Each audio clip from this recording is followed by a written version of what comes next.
everyone. Welcome to another edition of Talk to Us. Today's topic of conversation is common English mistakes. Are you familiar with articles? The, and an? Those are our articles. Do you know those? So if I were to say, I need to catch the bus, right? That's Okay. the is an article. We refer to the word the, T-H-E, as the definite article. So when you're talking about a definite article, you're talking about something that modifies a specific item or thing. So for example, if you were sitting right where you are, and I were to say, can you take off the headphones, right? Your headphones that you're wearing. I'm talking about something specific. Yeah.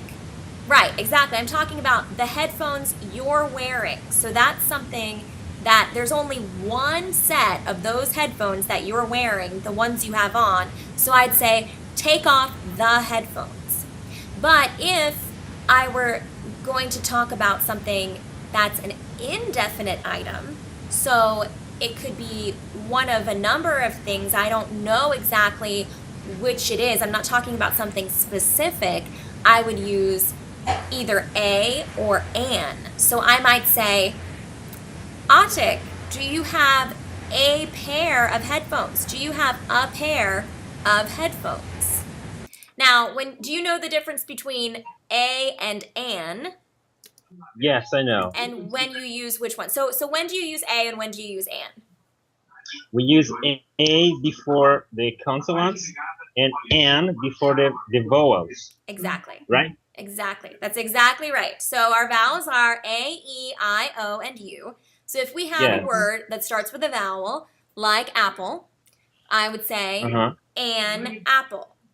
I'd like an apple. But if I have a word that starts with a consonant, like a B, I met a boy. Yes. A boy, right? We have an exception with the university. We Yes. said in university.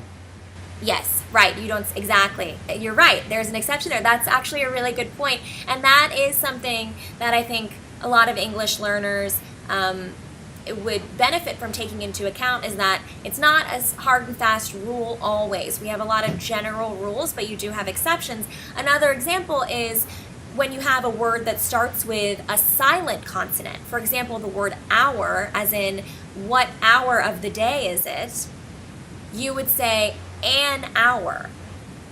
3 times. Yeah, that's it. I exercise today twice in an hour. You would use an in that case, even though it starts with a consonant, but you would never say a hour because of how it's spoken, because the sound that initiates that word is a vowel sound.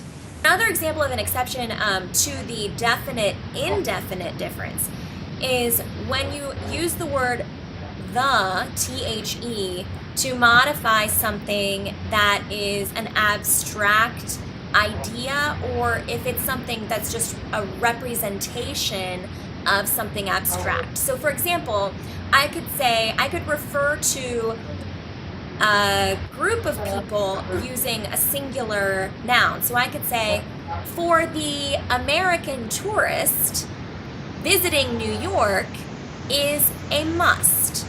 So I'm not talking about one specific American tourist. I'm not talking about, one person who just came here to visit. I'm talking about anyone, any American tourist, but I'm referring to it in a general sense, and in that form I would use the article the, even though I'm not talking about a specific person. So that's another example of a little bit of a quirk, an exception to the rule.